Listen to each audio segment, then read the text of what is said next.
চলো বন্ধুরা, এইরকম একটা ফাইনালভাবে একটা মুগের পুলি করে তোমাদেরকে দেখিয়ে দিই। তার জন্য দেখো, নারকেলের পুর লাগবে। সেটা আমি নারকেল কুড়িয়ে নিয়েছি। এটাকে আমি চিনি দিয়ে সুন্দর করে জাল করে নিচ্ছি। চিনিটা দিয়ে একটু সুন্দর করে একটু ঢাকা দিয়ে দেবে। তারপর দেখো জল বেরিয়ে যাবে।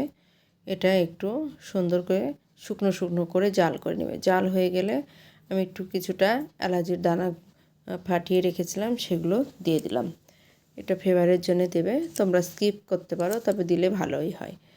আর এবারে যেহেতু মুগের পুলি, সেহেতু মুগের ডালটা আমি শুকনো খোলায় সুন্দর করে দেখো লাল লাল করে ভেজে নিলাম। এবার একটা প্রেশার কুকার নিয়েছি, তার মধ্যে আমি ডালগুলোকে দিয়ে দিলাম। জাস্ট দুটো সিটি দিয়ে নেব।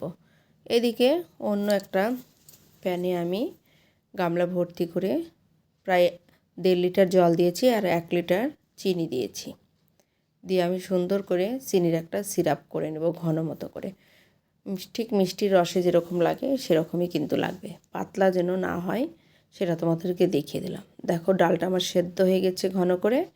এবারে এর মধ্যে গরম থাকা অবস্থায় গ্যাসের স্টিমটা একদম লোতে দিয়ে ওর উপরেই চালের গুঁড়ো দিয়ে কাই করে নেবে। এখানে ডালটা প্রায় আমার 350 গ্রামের মতো ছিল। সেক্ষেত্রে চালের গুঁড়োটাও কিন্তু বেশি লাগবে না, 150 থেকে 200 গ্রাম চালের গুঁড়োর মধ্যেই হয়ে যাবে।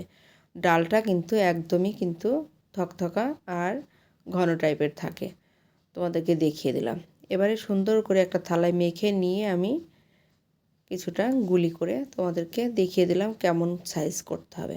এই দেখো আমি তৈরি করে দেখিয়ে দিচ্ছি কেমনভাবে করতে হবে। ঠিক এইরকম করে করবে, করে ভেতরে পুর দিয়ে দেবে। দেখো পুর দিয়ে মুখটাকে সুন্দর করে সিল করে বন্ধ করে দেবে, একটা সুন্দর করে ডিজাইন করে বন্ধ করে দেবে। ঠিক দেখো আমি যেভাবে করছি ঠিক সেইভাবে তোমরা কিন্তু বানাবে। ঠিক এইভাবে তোমরা দেখো সমস্ত পিঠা আমি ওইভাবে বানিয়ে নিয়েছি।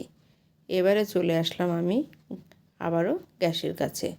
একটা কড়াই বসিয়ে দিয়েছি, তেলটা গরমও হয়ে গেছে, সাদা তেলে ভাজবে। দেখো এখানে 5টা-6টা করে পিঠা আমি দিয়ে দিয়েছি। আর গ্যাসের হিটটা কিন্তু একদমই স্লোতে থাকবে। এটা কিন্তু জোরে হিট দিয়ে জাল করা যাবে না। এটা গ্যাসের টিমটা হালকা করেই এটা সুন্দর করে লাল লাল করে ভেজে নিতে হবে। দেখো আমি লাল লাল করে ঠিক ফাইনাল করে ভেজে নিয়েছি। এবারে এটাকে আমি যে চিনির সিরাপটা করেছিলাম তার মধ্যে আমি দিয়ে দিলাম।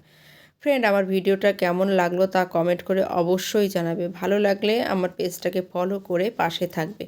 ঠিক তোমরা পাশে থাকলে এরকম ভিডিও আমি নিত্য নতুন দিতে পারবো। ঠিক আছে ফ্রেন্ড, পিঠাটা কেমন লাগলো ভালো করে জানাবে। নমস্কার বন্ধুরা।